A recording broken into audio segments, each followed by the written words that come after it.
हवे पंचम पद मुनिवरा जे निर्मम निसंग दिन दिन कंचन परे चढ़ते दिसे रंग चढ़ते दिसे रंग। मन को स्थिर करने के लिए, मन को एकाग्र करने के लिए, मन को शांत करने के लिए, मन को स्वस्थ करने के लिए ध्यान करना अति आवश्यक है। और यह बात आज साइंस भी मानता है। धर्म के फील्ड में यह बात पहले से कही गई है।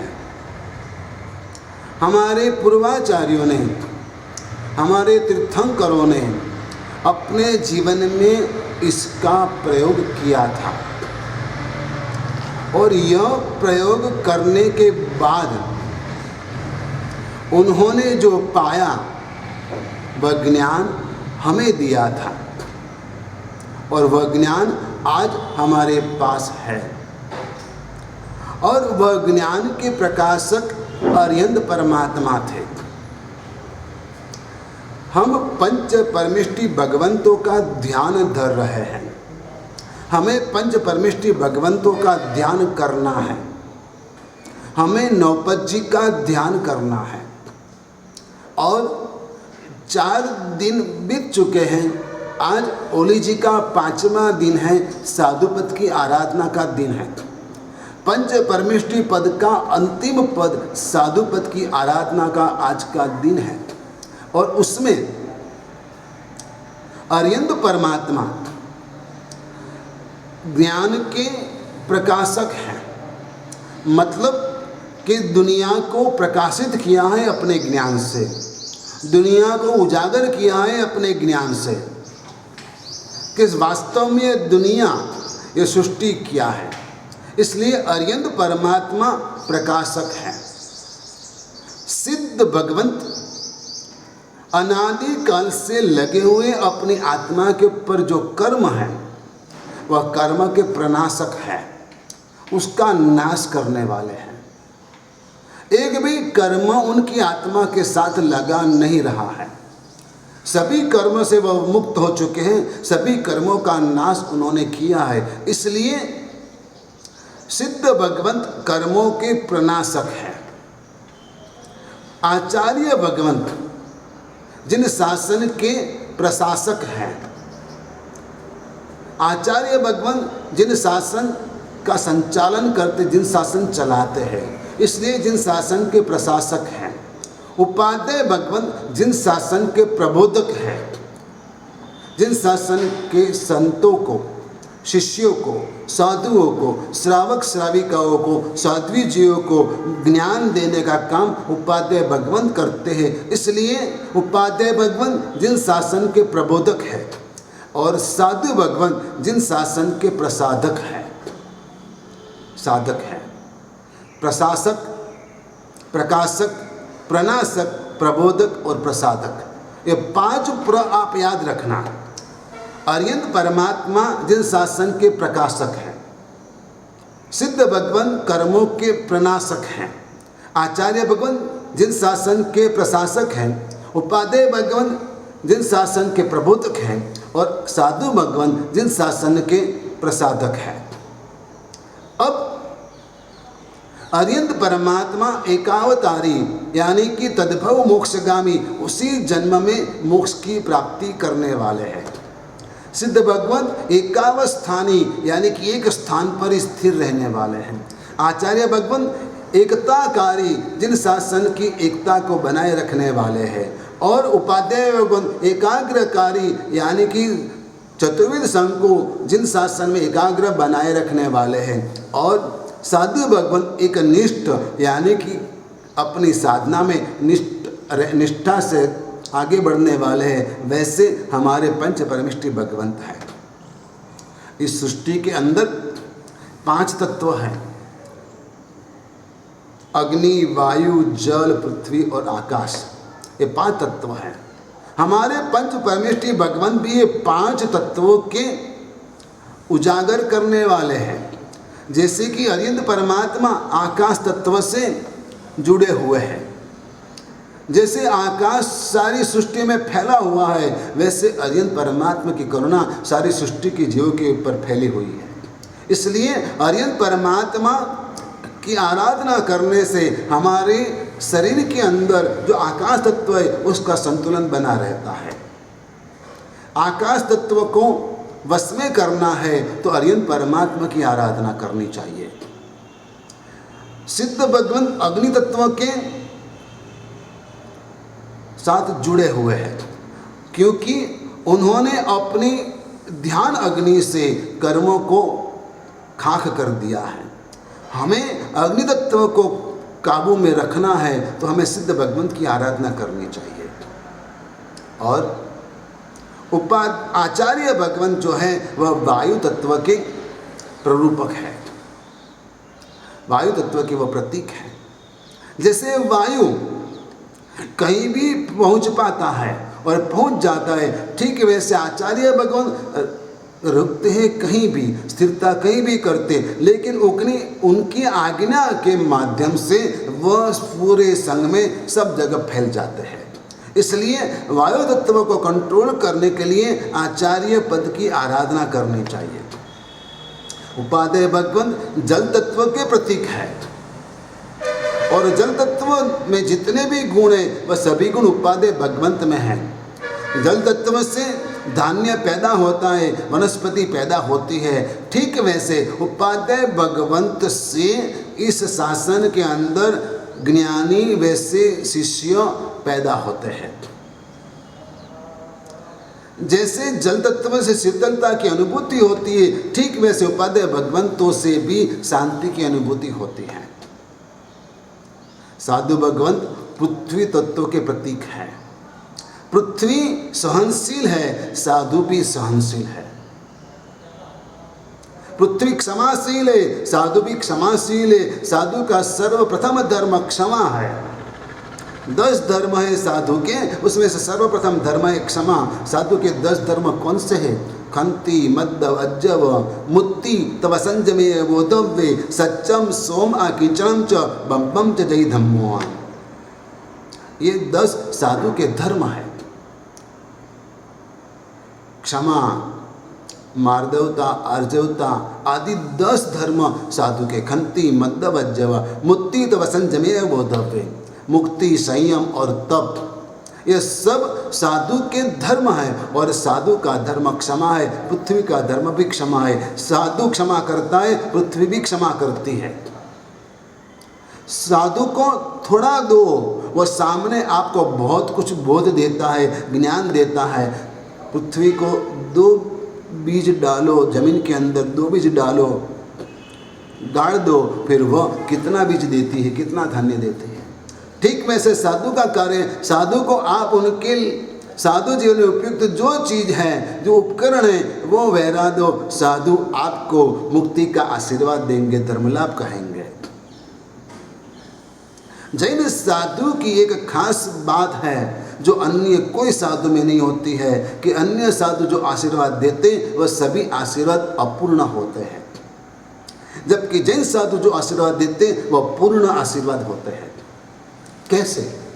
कि कोई साधु को आप प्रणाम करते हो तो वो कहते लक्ष्मीवान भव।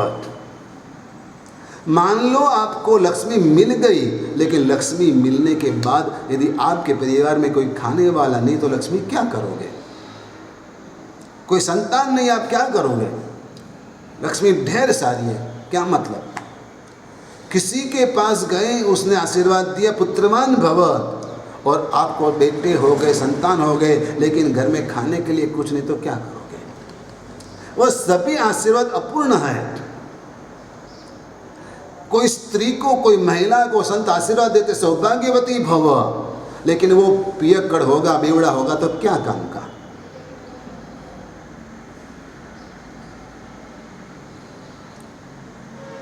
स्वास्थ्य का लाभ हो ऐसा आशीर्वाद दे के निरोगी भव ऐसा आशीर्वाद कोई साधु दे देता है, लेकिन घर में खाने के लिए कुछ नहीं है तो निरोगी काया क्या काम की।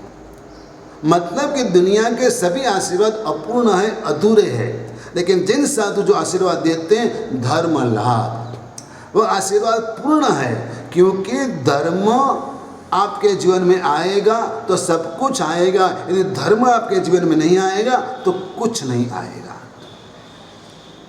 और इसलिए जिन साधु आशीर्वाद देते धर्म लाभ, आपको धर्म का लाभ हो, और धर्म का लाभ होगा, आप धर्म करोगे आपका पुण्य बढ़ेगा, और हर तरह का पुण्य बढ़ेगा, आपको हर तरह का सुख मिलेगा, कुछ भी बाकी नहीं रहेगा, वहाँ तक कि आपको मुक्ति का सुख भी मिलेगा। जैन साधु का व्यवहार कैसा है, वह गोचरी के लिए जाता है, एक घर से पूरी गोचरी नहीं ले लेता है, 10 साधु के लिए भिक्षा लाना है, गोचरी लाना है, तो जैन साधु 25 घर घूमेगा और 25 घर घूम के वह गोचरी लेकर आएगा और 10 साधु गोचरी करेंगे। रोटी का डिब्बा आपके घर कभी भी जैन साधु खाली नहीं करेगा। आपके घर 15 रोटी बनी होगी, साधु 2-4 रोटी लेकर निकल जाएगा, क्योंकि साधु गोचरी जाता है। गौचरी का मतलब क्या है कि जैसे गाय जंगल में चरने के लिए जाती है तो एक जगह से पूरा घास नहीं खा लेती है, थोड़ा घास यहाँ खाएगी, थोड़ा घास यहाँ खाएगी, थोड़ा घास यहाँ खाएगी, उसको पता है कि कल मुझे वापस यहाँ आना है। साधु उस रूप से गोचरी के लिए श्रावक के घर जाते हैं, क्योंकि उसको पता है कि श्रावक ही हमारा जीवन यापन करेंगे, तो एक घर से साधु गोचरी नहीं लेते। साधु विहार करते हुए एक गांव से दूसरे गांव जाते हैं, न कोई जान न कोई पहचान, फिर भी आपके घर आते धर्म लाभ देते हैं।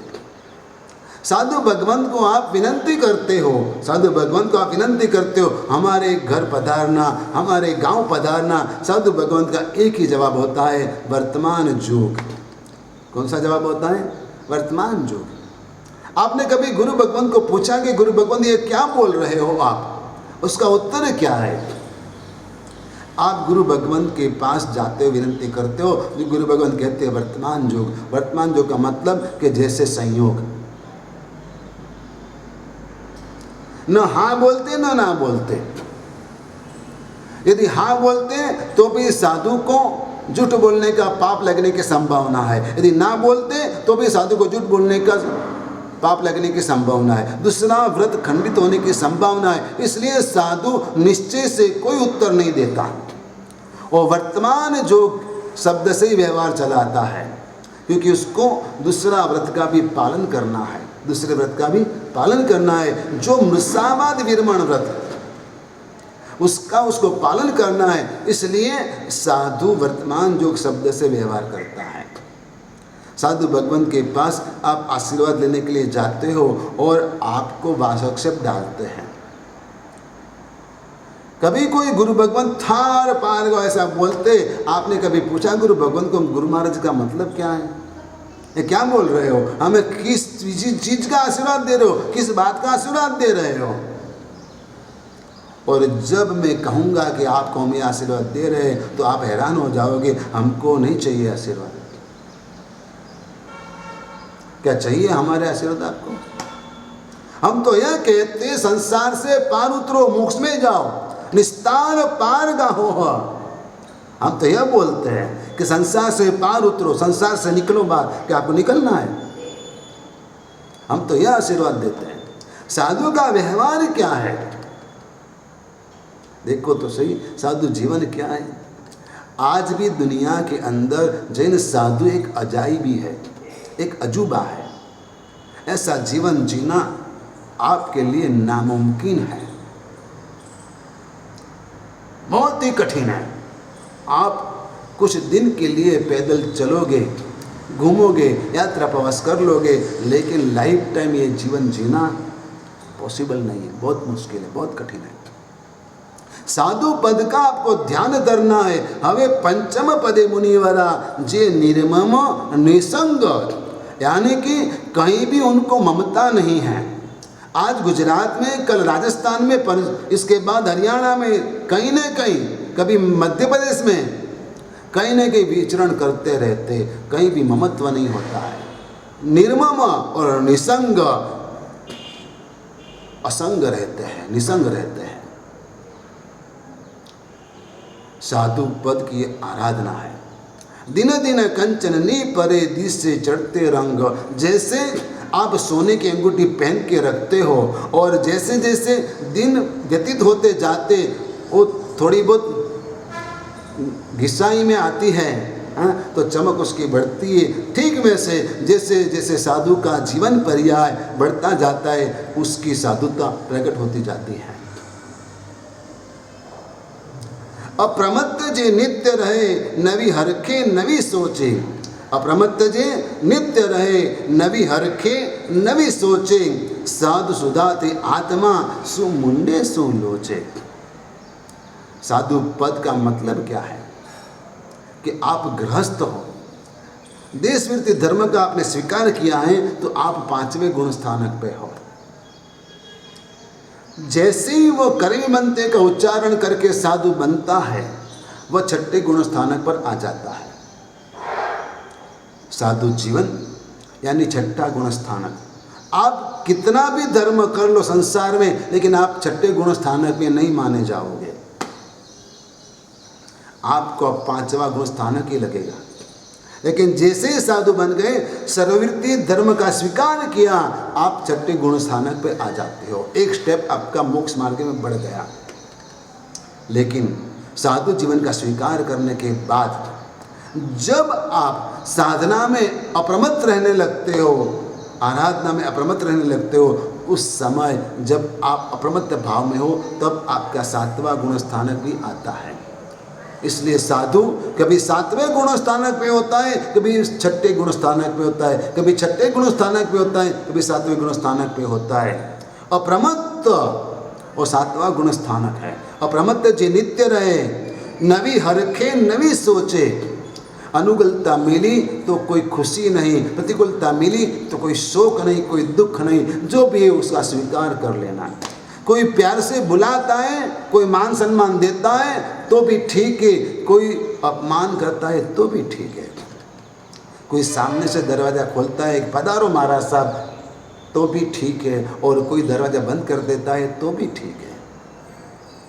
हमको हमारे जीवन में सभी तरह के अनुभव होते हैं। इतना ही नहीं, अजैनों से अनुभव होता है ऐसा नहीं, कभी जैनियों से भी ऐसे अनुभव हमें होते हैं, क्योंकि यह साधु जीवन है और आप संसारी हो, अनुभव आप कराते ही हो। अब नवी हरखे नवी सोचे, हर्ष और शोक दोनों से परे होना वह साधु जीवन है। 6ठु गुण ठाणु भवटवी उल्लंघन जिन लहियो, तास सौभाग्य सकल सुख आगे किम करी जाए लहियो। यानी कि जिसने 6ठा गुण स्थानक पार किया और 7वें गुण स्थानक पे आ गए, उसके सौभाग्य के आगे भवटवी उल्लंघन जेने लइयो, यानी कि संसार रूपी जंगल को पार करने के लिए जिसने 6ठा गुण स्थानक पार करके 7वें गुण स्थानक पे पांव रख दिया है, उसके सौभाग्य के आगे और किसी का भी सौभाग्य काम में नहीं आता है। इससे बड़ा सौभाग्यशाली इस दुनिया में कोई नहीं है। यह साधु जीवन का व्यवहार। साधु बोलता है तो ही उपदेश देता है, ऐसे कोई बात नहीं है, लेकिन साधु अपने आराधना करता है तो आराधना से भी वो उपदेश देता रहता है।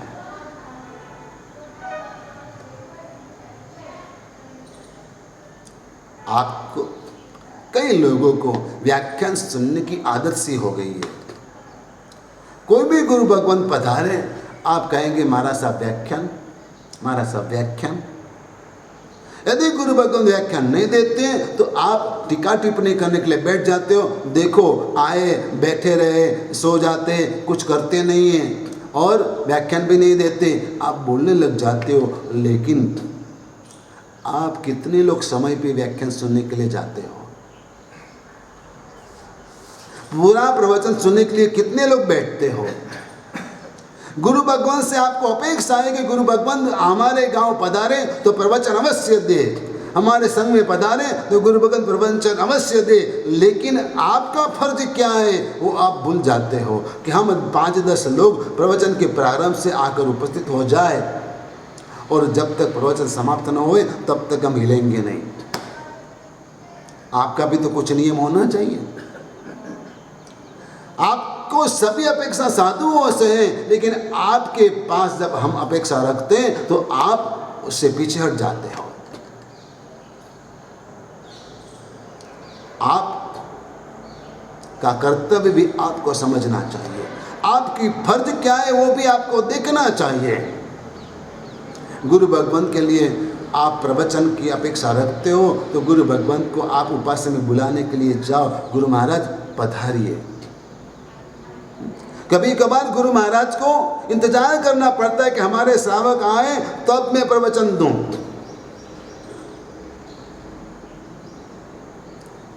और 2 लोग को पकड़ के बिठाना पड़ता है, चलो आओ प्रवचन शुरू करते हैं। कई जगह तो स्टाफ मेंबर को प्रवचन में बिठाना पड़ता है शुरू में, और बाद में 2 सेठ आते हैं, हाँ सेठ 2 सेठ आते हैं, तब बाद वो उठ के चले जाते चुपके से। क्या मतलब है?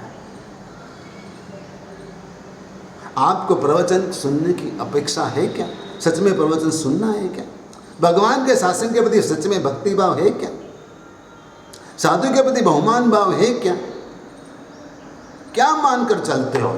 देखो तो सही, अन्य धर्म के अंदर उनके साधुओं का कितना मान सम्मान किया जाता है, रखा जाता है।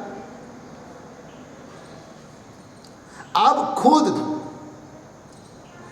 कोई मोटिवेशन स्पीकर के प्रवचन सुनने के लिए जाते हो तो टिकट लेनी पड़ती है, हॉल में टिकट बुक करानी पड़ती है, थिएटर में भी टिकट बुक करानी पड़ती है, और हर जगह आप समय से पहले पहुंचते हो और समय के बाद निकलते हो। जबकि साधु भगवान प्रवचन देते, व्याख्यान देते, उपदेश देते, जिनवाणी का श्रवण कराते, आप लेट से लेट जाते हो, जल्द से जल्द भागते हो।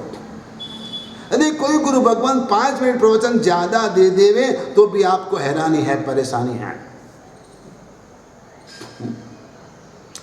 गुरु महाराज तुम प्रवचन देते रहो, हम हमारा काम करते रहेंगे, हम तो पैसा इकट्ठा करने के लिए तुले हैं, हमको तो पैसा इकट्ठा करना है। आपका प्रवचन साइड पर रखो, आप मन में पढ़ लो, हम हमारा करेंगे। श्री संघ प्रवचन से वंचित रह जाता है, बस सिर्फ पैसा इकट्ठा करना ही धर्म मान लिया आपने। साधु पद साधुत्वम किम नाम, साधु माने क्या? तो कहते हैं सर्व जीव स्नेह परिणाम, सर्व जीव स्नेह परिणाम। साधु जीवन का मतलब क्या है, साधुत्व क्या होता है? तो कहते हैं कि सभी जीवों के प्रति स्नेह भाव रखना वह साधु जीवन है। सभी जीवों के प्रति स्नेह भाव रखना वह साधु जीवन है। जीव मात्र के प्रति स्नेह भाव बनाए रखना साधु जीवन है। आप साधु पद को पहचानना चाहते हो तो कुछ शब्दों का मतलब समझ लीजिए। साधु को साधु भी कहा जाता है, जिसका जीवन सदाचारों से भरा हुआ है, उसका नाम साधु है। जो अच्छे तरीके से जीता है, लोगों से अच्छा बिहेव करता है, वह साधु है। अन्य जीवों से अच्छा बिहेव करता है, वह साधु है। दूसरा शब्द है मुनि। दूसरा शब्द है मुनि। मुनि शब्द के कई अर्थ हैं। जो मौन रहता है वह मुनि है। मतलब जुबा से मौन रहना वह तो कई जीवों के लिए पॉसिबल है, लेकिन पांचों इंद्रियों से मौन रहने का प्रयास करना वह मुनि है। यशोवैद्य जी महाराजा ने ज्ञान सार में कहा है, जुबा से मौन रहना वह तो एक इंद्रिय जीवों के लिए भी पॉसिबल है, क्योंकि उनको जुबान मिली ही नहीं, जुबान मिली ही नहीं, तो वो तो चुप है। पृथ्वी का, आप कहते हो, वायु का, वनस्पति का आदि जीव मौन है, वो चुप है क्योंकि जुबान नहीं मिली।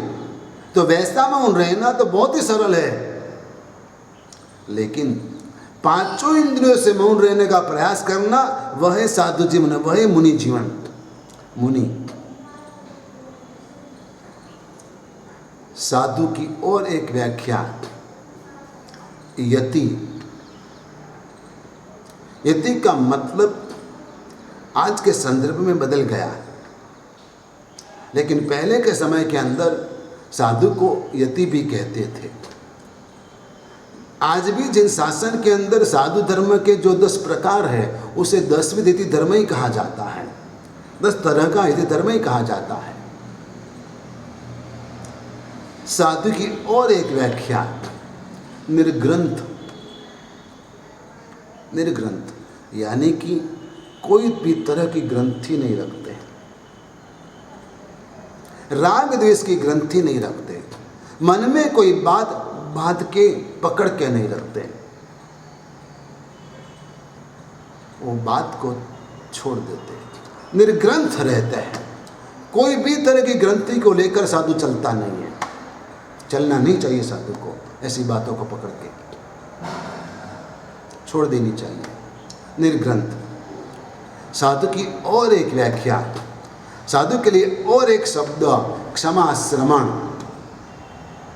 आप गुरु भगवान के पास जाते हो और वंदन करते हो, और वंदन करते हो तब कौन सा सूत्र बोलते हो? इच्छामि क्षमा श्रवणो वंद्युम जावणी जाए निशियाए मत एण वंदामि। मतलब क्या है? हे क्षमा श्रवण, मैं आपको वंदन करना चाहता हूँ।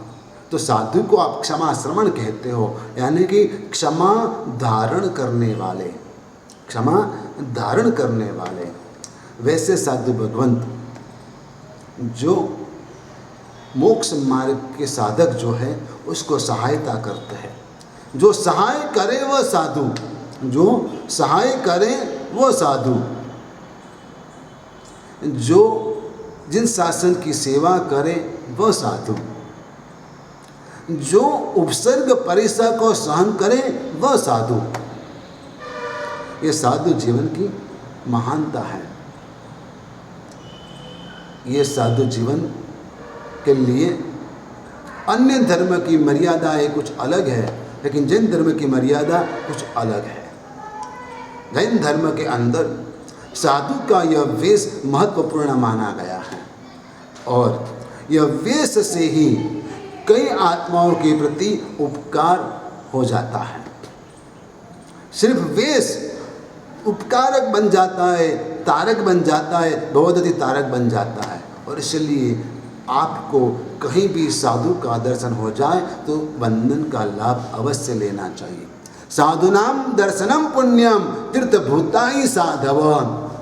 शत्रुंजय, शंखेश्वर, समित शिखर, गिरनार जी, आबू जी, अष्टापद जी, ये सब स्थावर तीर्थ है, यानी कि वो एक जगह पर स्थिर है। लेकिन साधु और साध्वी वह जंगम तीर्थ है, यानी कि चलते फिरते तीर्थ है साधु और साध्वी। और इसलिए उसकी आराधना, उसकी उपासना, उसकी भक्ति, उसकी वैयावज अवश्य करना। साधुनाम दर्शनम पुण्यम तीर्थभूतानि साधव। इसलिए साधु पद की आराधना आपको करनी है। साधु पद का वर्ण श्याम वर्ण है। साधु पद का वर्ण श्याम वर्ण है, ब्लैक कलर है। रोड के ऊपर भयंकर गर्मी में खुदाई करने वाले मजदूर आपने देखे होंगे। जो सरकारी योजनाओं के अंदर रहकर काम करते, मजदूरी करते, उसको शाम ढले 300-400 रुपये मिलते हैं। दिन भर मजदूरी करने के बाद उसका बॉडी कैसा होता है, उसका स्किन कलर कैसा हो गया होता है? तो अधिकांश मजदूरों के स्किन कलर ब्लैक हो जाते हैं, क्योंकि वह बहुत ही ज़्यादा श्रम करते हैं। साधु भी श्रम करते हैं और इसलिए उसको श्रमण कहा गया है। श्रमण, साधु को श्रमण कहा गया है, जो श्रम करता है, आत्मा के कर्मों को तोड़ने का श्रम करता है। दिन भर स्वाध्याय करता है, वैयावच करता है, परमात्मा की भक्ति करता है, आवश्यक क्रिया करता है, ये सभी कार्यों में वह श्रम करता रहता है और इसलिए साधु का वर्ण श्याम है, साधुपद का वर्ण श्याम है। दूसरे नंबर में साधु को कर्मों के साथ अपने आत्मा के दुश्मनों के साथ युद्ध करना है। क्रोध, मान, माया, लोभ आदि के साथ उसको युद्ध करना है और युद्ध करने के लिए शस्त्र चाहिए और शस्त्र लोहे के बनते हैं, शस्त्र लोहे के बनते हैं और लोहा ब्लैक होता है, लोहा ब्लैक होता है। तो साधु का वर्ण श्याम है, साधु का वर्ण श्याम है। और एक बात, तंत्र शास्त्र में ब्लैक कलर का उपयोग मारण उच्चाटन में किया जाता है। लौंग, काली मिर्च, काली हल्दी, ये सभी का उपयोग तंत्र शास्त्र के माध्यम में किया जाता है, लेकिन वह सभी का उपयोग मारण उच्चाटन, किसी को पटक देना हो, उसके कार्य में इसका उपयोग होता है। साधु को कर्मों का मारण करना है, कर्मों का उच्चाटन करना है, दोषों को नाश करना है, इसलिए श्याम वर्ण साधु का वर्ण है। शनि का रंग भी श्याम, और शनि ग्रह भी परेशानी देता है, कष्ट देता है, परिश्रम कराता है, हार्डवर्क करवाता है। जिसको शनि की 7.5 लगी है उसको साधुपद की आराधना करनी चाहिए, नमो लय सब श्रावणपद की आराधना करनी चाहिए। मकर राशि ख ज, कुंभ राशि ग स, उसको मुनीश्वर स्वामी की आराधना करनी चाहिए, नमो लय सब श्रावणम पद की आराधना करनी चाहिए, माला फेरनी चाहिए और साधुपद की उपासना करनी चाहिए। श्याम वर्ण, इसके ऊपर कोई कलर और नहीं चढ़ सकता। दूसरे रंग के ऊपर कोई भी कलर चढ़ जाएगा, लेकिन श्याम वर्ण के ऊपर कोई कलर नहीं चढ़ सकता। और इसलिए कृष्ण के भजन के अंदर कहा जाता है, अपने ही रंग में रंग दे चुनरिया, क्या कर दे? अपने ही रंग में रंग दे चुनरिया, तेरा जो कलर है वही कलर मुझे लगा दे, बात खत्म, और कोई कलर आएगा ही नहीं मेरे ऊपर फिर। साधु जीवन का यह वर्ण, साधुपद का जो वर्ण है वो ऐसा वर्ण है। श्रीपाल और मैणा ने ये पंच परमिष्टि भगवंतों की नवपद्य की इतनी दृढ़ श्रद्धा से आराधना और साधना की थी। जब मैणा के पिता को गुस्सा आया तब मंत्री उनके पिता को नगर से बाहर घूमने के लिए ले गए। मैणा की माता अपनी बेटी को लेकर अपने घर चली गई, अपने महल में चली गई। माहौल तंग हो गया। जब जंगल में गए तो वहां संयोग से कोई 700 लोग की टोली राजा को सामने मिल गई। सब रक्तपित्त से पीड़ित लोग थे। राजा को दूर से नमस्कार किया, प्रणाम किया। ऐसे बीमार लोगों को भी इतना विनय और विवेक करते देखकर राजा कहता है, बोलो क्या चाहिए आपको, क्या सहायता करूं मैं आपकी। तो दो लोग आगे आए और बोलने लगे कि हम 700 लोग हैं और ये हमारा राजा है, एक कोई दासी जैसी स्त्री के साथ उसकी शादी करा दो तो हमको एक रानी मिल जाए तो हमारे राजा सुखी रहे, बस उतना दे दो। उस वक्त राजा को मन में बात आई कि हाँ ठीक है, मैना को उसके कर्म का फल भुगतना है तो ऐसा पति दे देना चाहिए। और राजा ने कहा, कल रात दरबार में आना, मैं मेरी बेटी से आपके राजा के साथ शादी करा दूंगा। वो लोग तो मांग रहे थे दासी की बेटी, कोई दासी मांग रहे थे, और राजा अपनी खुद की बेटी उसको देने के लिए तैयार हो गए। मन में गुस्सा था, मन में अभिमान था। यह मंत्री की कुछ नहीं चली। दूसरे दिन वो लोग आए राजसभा में, मैना को बुलाई गई। राजा गुस्से में था। मैना की माता भी उस वक्त कुछ नहीं बोलती है कि जब पति इतना गुस्से में है तो बोलने से कोई फायदा नहीं है, उसके बाद कोई अच्छा परिणाम नहीं आएगा। अब तो जो इसके तकदीर में लिखा होगा, उसके कर्मों में जो लिखा होगा वही होगा। अब मैना खड़ी है, उसके पिताजी कहते हैं कि मैना, तेरे कर्म के हिसाब से तेरा पति मुझे मिला है और उसके साथ तू शादी कर ले, मैं तुझे दे देता हूँ उसको, करो शादी और सुखी से रहो और आपके कर्म भुगतो आप।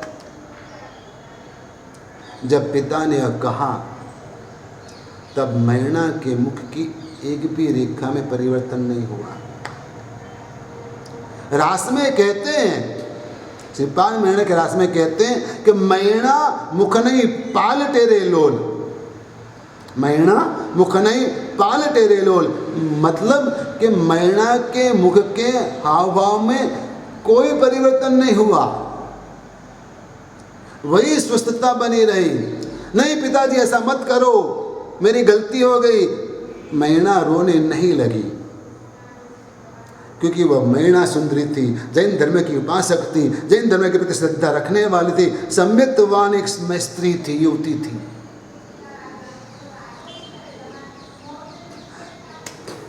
और मैना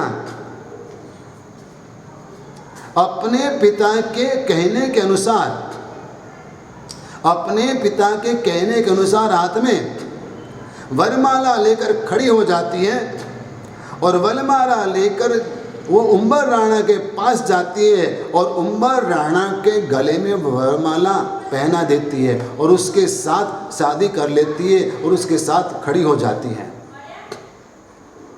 उसके पास जाके खड़ी हो जाती है। मैना के मुख के ऊपर कोई भाव में परिवर्तन नहीं आया और मैना ने तुरंत यह बात का स्वीकार कर लिया, मैना मुख नहीं पाल तेरे लोग। ये मैना का जीवन था, ये धर्म के प्रति उनकी श्रद्धा थी। और जब प्रसंग संपन्न हुआ, रात ढली, तब श्रीपाल कुमार जो उम्बर राणा के रूप में है अभी, वह मैना को कहते हैं कि मैना अभी भी कुछ बिगड़ा नहीं है और मैं तेरी जिंदगी के साथ खिलवाड़ करने का सोचता नहीं हूँ, नहीं चाहता कि तेरी जिंदगी बर्बाद हो जाए। मैं तो रक्तपीतिया हूँ, शरीर के हर अंग में से पस निकल रहा है और तू निरोगी काया वाली है। मेरे संग से तेरे भी यह हाल हो जाएंगे और तेरा जीवन बर्बाद हो जाए, मैं नहीं चाहता। भले तेरे पिताजी ने वचन से मुझे दी, लेकिन अभी भी तू मुक्त है। मैं चाहता हूँ तू अभी भी चाहे वहाँ जा सकती है। और उस वक्त मैना आंख में आंसू लाकर कहती है, ऐसा मत बोलो, वैसा सुनने के लिए मैं कतई तैयार नहीं हूं। शादी के पहली रात को ही मैणा को श्रीपाल का सौजन्य क्या है वो समझ में आ गया, और श्रीपाल को मैणा का सतीत्व क्या है वो समझ में आ गया। श्रीपाल यह कहता है कि मैं तेरी जिंदगी बर्बाद करने के लिए तैयार नहीं हूं, नहीं सोचता कि तेरी जिंदगी बर्बाद हो जाए मेरे संग, मेरे स्वार्थ के खातिर तेरी जिंदगी बर्बाद करना मैं नहीं चाहता। इस श्रीपाल का सौजन्य था कि किसी की जिंदगी बर्बाद करने का अधिकार आपको नहीं है। और मैणा जो है ऐसे हाल में भी श्रीपाल कुमार के कहने के बाद भी उसको छोड़ने के लिए तैयार नहीं है, सुनने के लिए भी तैयार नहीं है, ऐसी कोई बात। तो श्रीपाल को मैणा का सतीत्व क्या है उसकी अनुभूति शादी के पहले दिन ही हो गई। यह संस्कारिता है, यह संस्कृति है, यह आर्य समाज के संस्कार है, यह हिंदू संस्कृति के संस्कार है। एक पति पत्नी का जीवन कैसा होना चाहिए उसका यह अद्भुत दृष्टांत है। आजकल पश्चिमी संस्कृति के प्रभाव में आके आपकी सोच बदल गई और यह सब चीज आपको ऑर्थोडॉक्स जैसी लगती है, अच्छी नहीं लगती, लेकिन आज उसका जो कटु परिणाम समाज भुगत रहा है उससे कोई बचा नहीं पाएगा। यदि समाज को स्वस्थ रखना है तो भारतीय संस्कृति की जो मर्यादा है उसका पालन सभी को करना होगा। बेवकूफ लोग हैं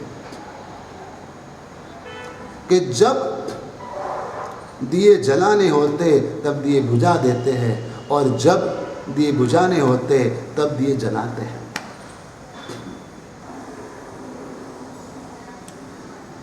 हम खुशी में दीपक प्रागट्य करते हैं, जब कोई ओपनिंग करना है तो दीप जलाते हैं, लेकिन बेवकूफ़ लोग जन्मदिन के अवसर पर भी पार्टी में मोमबत्ती बुझा देते हैं और किसी को श्रद्धांजलि देनी होती है तब दीप जलाकर खड़े हो जाते हैं, मोमबत्ती जलाकर खड़े हो जाते हैं।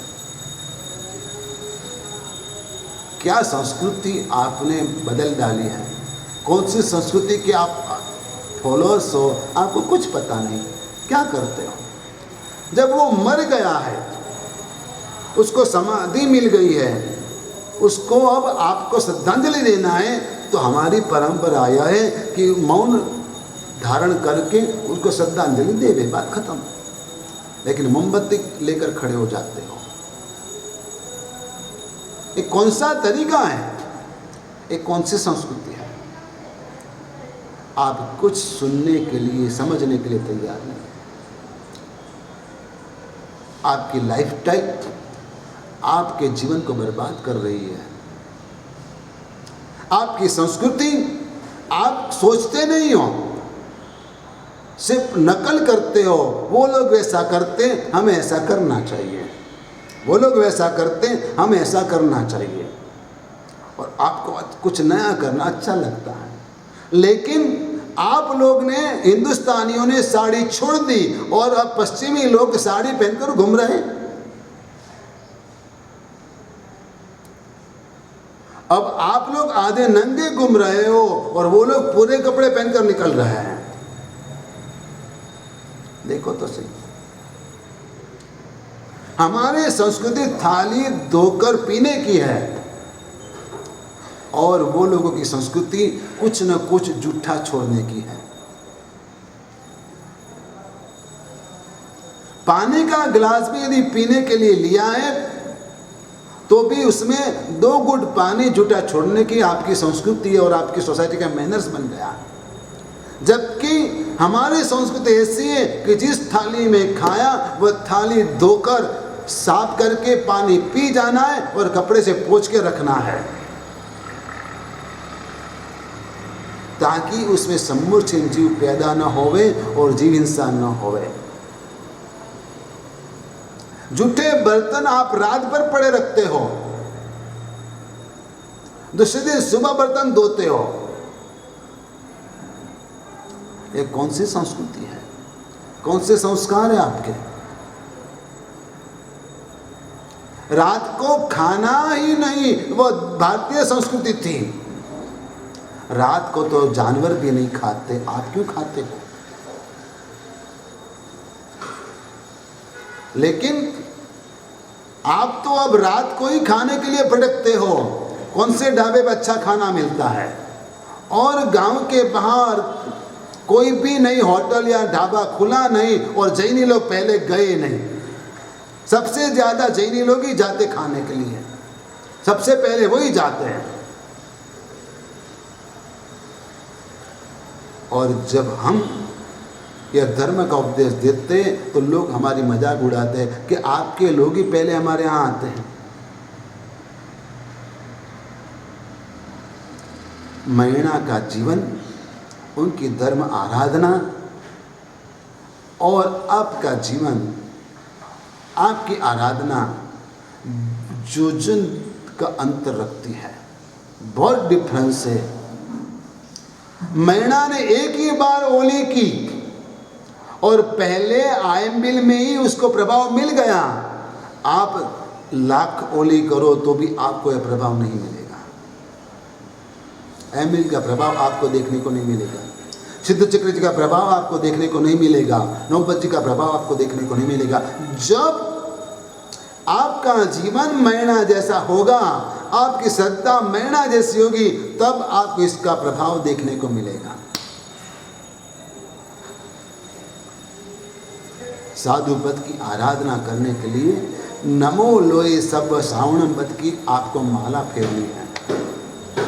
नवकार मंत्र में 5 पद पहले जो है, उसमें 5वें पद में लिखा है नमो लोए सव्व साहुणम। लोए सव्व शब्द जो है ऊपर के चारों पदों में भी समझना है।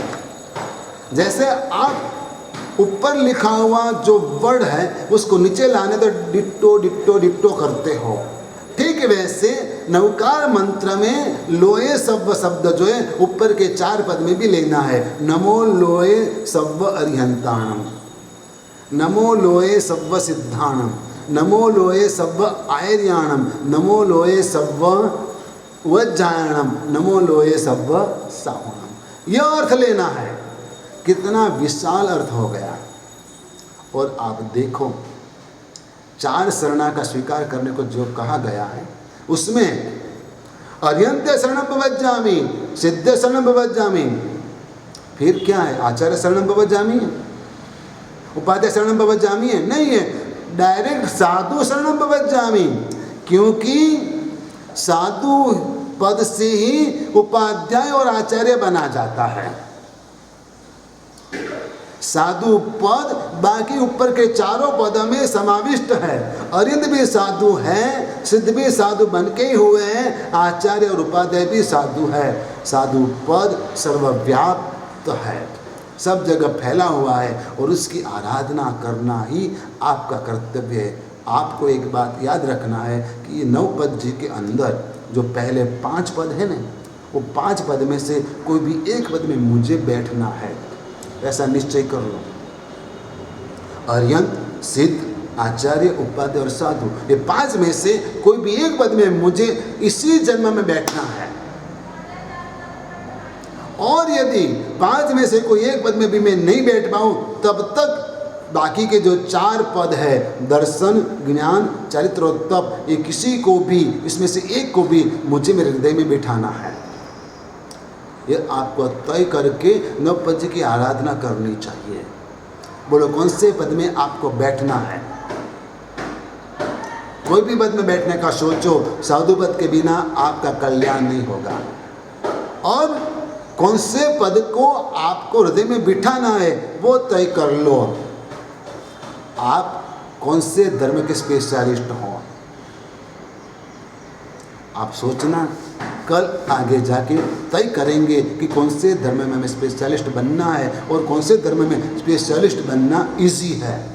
चलो वो सोचते। आज इतना ही बस, बाकी कल कहेंगे। धर्मलाभ आशीर्वाद।